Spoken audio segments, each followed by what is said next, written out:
Hello student, मैं सनी आप सभी का स्वागत करता हूं आपके अपने चैनल इलेक्ट्रिकल रिसर्च एकेडमी के ऑनलाइन पोर्टल पे।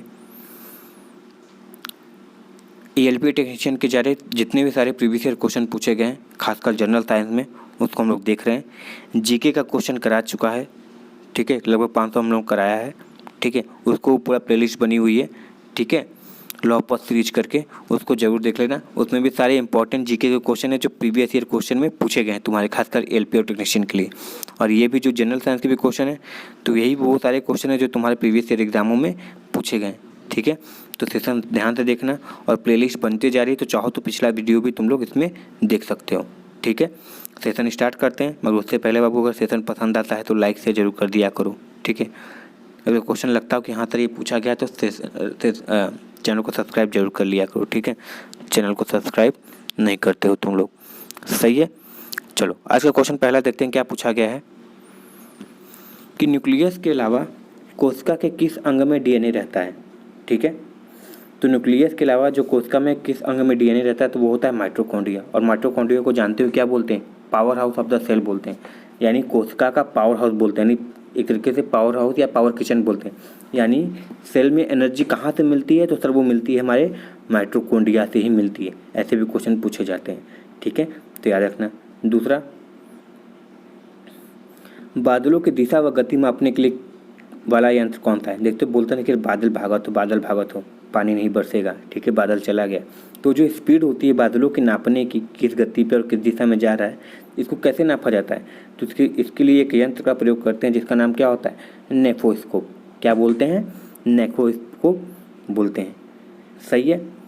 चलो अगला है, शरीर का सबसे बड़ा ग्रंथि कौन सा है? यानी हमारे बॉडी का सबसे बड़ी जो ग्लैंड है वो कौन सी है? तो इसको यकृत बोलते हैं। यकृत यानी सर लीवर की बात हो रही है, ठीक है, किसकी?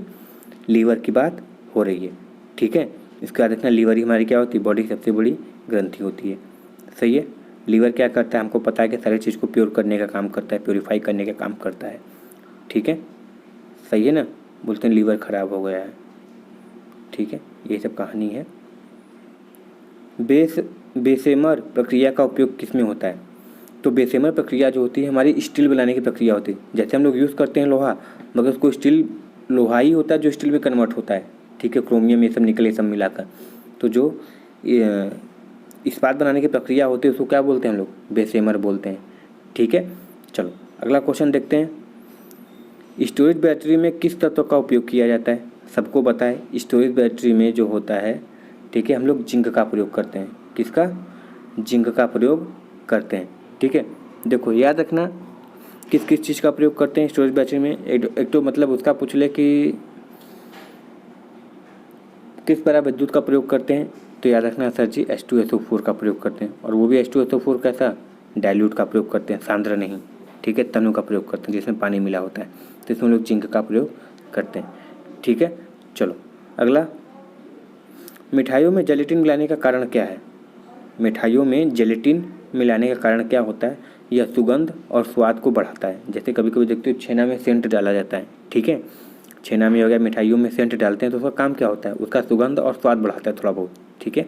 उस बिना सेंट के मज़ा ही नहीं आएगा खाने में, ठीक है। तो किसका एग्जाम्पल है हमारा? सर वो हमारा जेलेटिन का एग्जाम्पल होता है, ठीक है। चलो अगला क्वेश्चन देखते हैं। गन पाउडर मिश्रण होता है किसका? यानी जो गन पाउडर होता है उसमें किस चीज़, कौन कौन सी चीज़ मिलाए जाते हैं? तो उसमें सर सल्फ़र मिलाया जाता है, चारकोल मिलाए जाते हैं और सोडा मिलाया जाता है, ठीक है। यानी जो गन पाउडर होता है वो अलावा किसका होता है? सल्फ़र होगा, चारकोल होगा और सोडा उसमें मिक्स किए जाते हैं, ठीक है, तब जाके गन पाउडर बनता है हमारा। अगला क्वेश्चन है कि वायुयानों में टायरों में भरने वाले किस गैस का उपयोग किया जाता है, ठीक है। तो हमको पता है कि वायुयान क्या होता है? ऊपर उड़ता रहता है, ठीक है, कोई दिक्कत नहीं है, जी हवा में उड़ता है। तो हम लोग चाहते हैं कि कम से कम और हल्का से हल्का रहे, ठीक है, वायुयान, जिससे वो आसानी से उड़ सके, नहीं तो फ्यूल ज़्यादा लगेंगे। इसलिए देखते हो जो एयर हॉस्टेस होती हैं वो सारे सिंगल पसली होती हैं, ठीक है, क्योंकि अगर ट्रिपल पसली का यूज़ कर लिए तो उन्हीं का भार 2-3 के बराबर हो जाएगा। इसलिए हम लोग सिंगल पसली एयर हॉस्टेस भी उसमें तुम लोग देखते होगे, ठीक है, हाइट कम रहती है, ठीक है। तो क्यों? क्योंकि सर जी भार कम रहेगा। तो गैस में भी भार थोड़ा कम चाहिए, इसलिए हम लोग हीलियम गैस का प्रयोग करते हैं। और हीलियम गैस क्या होता है? सबसे हल्का होता है, जब गुब्बारे को उड़ा सकता है वो, ठीक है, तो एरोप्लेन है, इसलिए हम लोग क्या करते हैं? हीलियम गैस भरते हैं उसमें, ठीक है, क्योंकि हल्की गैस होती है। अगला क्वेश्चन है, मानव शरीर के भीतर खून किसकी अनुपस्थिति के कारण नहीं जमता है। ठीक है, जैसे क्या होता है कभी कभी खून नहीं जमता है, ठीक है, बहुत, जिसको हम लोग एक तरीके से कहें तो जेनेटिक बीमारी भी कहते हैं। ठीक है, उस बीमारी को क्या बोलते हैं हम लोग, उस बीमारी को बोलते हैं हेमोफीलिया। क्या बोलते हैं, हेमोफीलिया, जो कि जेनेटिक होती है।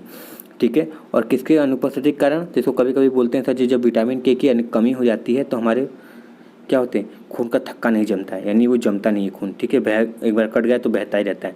तो एक तरीके से दूसरी भाषा में बोले तो क्या होता है, उसमें नहीं पाया जाता है तो फाइब्रोजीन। ठीक है, अगर फाइब्रोजोन आपकी बॉडी में नहीं पाया जाएगा तब आपका खून रुकेगा ही नहीं। ठीक है, बहता रहेगा। तो अलग अलग टाइप के क्वेश्चन जो पूछे जाते हैं सारे बता दिए।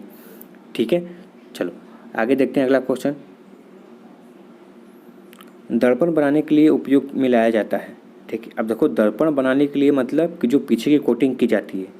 ठीक है, क्योंकि अगर पीछे की कोटिंग नहीं की जाएगी तो एक तरीके से हमारा वो लेंस हो जाएगा, मिरर नहीं रहेगा। ठीक है, तो लेंस नहीं बनाना है हमको, मिरर बनाना है। तो पीछे जो कोटिंग करते हैं जिसके कारण क्या होती है, लाइट रिफ्लेक्ट होकर वापस आती है। तो पीछे जो कोटिंग की जाती है वो किसकी होती है, AgNO3 यानी सिल्वर नाइट्रेट की कोटिंग की जाती है। ठीक है, तब वो हमारा जाके क्या शीशा बनता है, नहीं तो वो सिंपल क्या है हमारा लेंस ही है। ठीक है, प्लेन लेंस जिसको बोलते हैं, समझ में आया। तो जो पीछे कोटिंग की जाती है उसको सिल्वर नाइट्रेट बोलते हैं, ऑरेंज कलर की जो होती है। ठीक है ना, चलो अगला।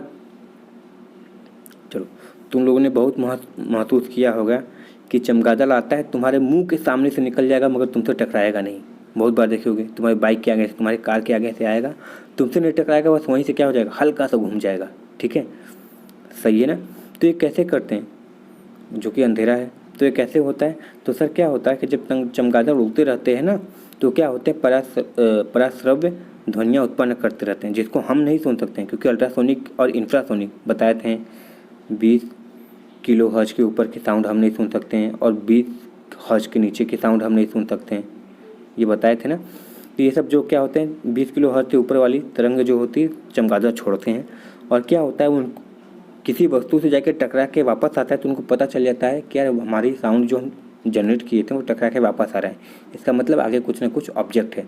ठीक है, और ये देखो उन लोग को डिस्टेंस भी लगभग अंदाज़ा लग जाता है, जैसे सोनार का प्रयोग करते हैं। ठीक है, तो क्या होते हैं वहाँ से वो मुड़ जाते हैं। तो किसका प्रयोग करते हैं, तो सर प्रयोग करते हैं वो पराश्रव्य तरंगों का प्रयोग करते हैं। किसका, अल्ट्रासोनिक साउंड का प्रयोग करते हैं। समझ में आया। चलो अगला देखते हैं, वात्या भट्टी का प्रयोग। अगला क्वेश्चन है, वात्या भट्टी का प्रयोग होता है, किस लिए होता है वात्या भट्टी का प्रयोग, अपचयन के लिए। ठीक है, किसके लिए प्रयोग करते हैं, अपचयन के लिए प्रयोग किया जाता है, ऑक्सीडेशन या रिडक्शन के लिए। ठीक है, यानी वात्या भट्टी जो प्रयोग की जाती है वो ऑक्सीडेशन के लिए प्रयोग किया जाता है। सही है ना, इसको याद रखना। अच्छा, किसे मॉर्स गैस कहते हैं, देखो इसको बार बार हम बोलते हैं, किसे मॉर्स गैस कहते हैं, तो सर मीथेन को कहते हैं।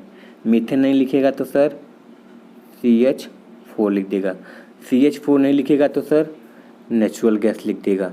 ठीक है, ये सभी एक ही है, नेचुरल गैस नहीं लिखेगा तो प्राकृतिक गैस लिखेगा, सभी एक ही के नाम है। समझ में आया, ये सब एक ही नाम है, marsh gas, methane, CH4, natural gas, ये सब सभी एक ही के नाम है। समझ में आया, तो इसको याद रखना, बहुत ज़्यादा सवाल इससे पूछा जाता है। अगला, एथिल अल्कोहल एक समायवी है, किसमें, ठीक है, तो ये किसमें होता है, डाईमेथिल ईथर का होता है। ठीक है, डाईमेथाइल यानी CH4 का ट्वाइस, तो ये डाईमेथाइल हो गया, ईथर, ठीक है, CH2 ऐसे करके होता है। तो एथिल अल्कोहल एक समायवी है किसमें, तो सर वो है डाईमेथाइल ईथर का। ठीक है, यानी डाईमेथाइल ईथर का ही एक अवरूप कौन सा हमारा, एथिल अल्कोहल है। ठीक है, कौन है, CH7 होगा। ठीक है, शायद CH7 ही होगा। ठीक है, C2H7 होगा, एथिल है ना, C2H7 होगा। ठीक है, तो एथिल अल्कोहल है।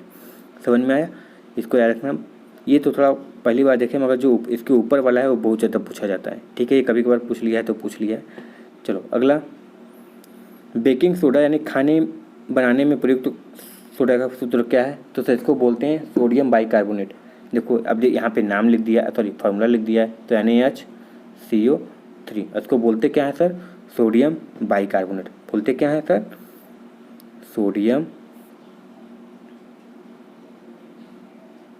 बाइकार्बोनेट। ठीक है, कार्बोनेट बोलते हैं।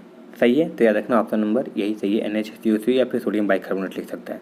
चलो गलत लिख दिया है मगर हम सही लिख देते हैं, भारी जल का आणविक सूत्र क्या होता है? तो इसका होता है सर जी D2O होता है, ना कि DO होता है। ठीक है, जिसको भारी जल भी बोलते हैं, यानी हैवी वाटर बोलते हैं। ठीक है, जो बहुत जगह कूलेंट के रूप में प्रयोग किया जाता है। ठीक है, मशीनों को ठंडा करने के रूप में प्रयोग किया जाता है। तो भारी जल का आणविक सूत्र है D2O। ठीक है, जिसको क्या बोलते हैं? ड्यूटेरियम डाइऑक्साइड बोलते हैं। ठीक है, ड्यूटेरियम ऑक्साइड बोलते हैं, डाइऑक्साइड बोल रहे हैं, ड्यूटेरियम ऑक्साइड बोलते हैं। ठीक है, याद रखना, ये DO नहीं होता है, D2O होता है। सही है। चलो अगला, ऑक्सीकरण में क्षति किसकी होती है? याद रखना, ऑक्सीकरण में क्षति होती है वो किसकी होती है? इलेक्ट्रॉन भी, यानी जब ऑक्सीडेशन प्रक्रिया होती है तो उसमें इलेक्ट्रॉन खोता है और जो क्या बोलते हैं इसको, रिडक्शन होता है। ठीक है, और जब रिडक्शन होता है तो इलेक्ट्रॉन गेन करता है। समझ में आया? इसको याद रखना, ऑक्सीडेशन में इलेक्ट्रॉन छोड़ता है और जब रिडक्शन होता है तो इलेक्ट्रॉन गेन होता है। सही है। चलो अगला, रबर आसानी से घुल जाता है किसमें? रबर जो है आसानी से किसमें घुल जाता है? तो सर ये होता है हमारा बेंजीन। ठीक है, जिसको फिनाइल भी कहते हैं। सूत्र कभी कभी देगा तो ऐसे देगा, ऐसे ऐसे ऐसे, ये बेंजीन का सूत्र होता है। ठीक है, C6H6, ये बेंजीन का सूत्र होता है, C6H6। ये सबको याद रखना, बहुत ज़्यादा इंपॉर्टेंट है। ठीक है, तो आई होप बाबू सेशन समझ में आया होगा और पसंद आया होगा। सेशन पसंद आया, क्वेश्चन समझ में आया होगा किसी टाइप के पूछे गए हैं, तो सेशन को लाइक शेयर सब्सक्राइब जरूर कर देना। मिलते हैं नेक्स्ट वीडियो में बाबू। ठीक है, thank you very much and all the very best.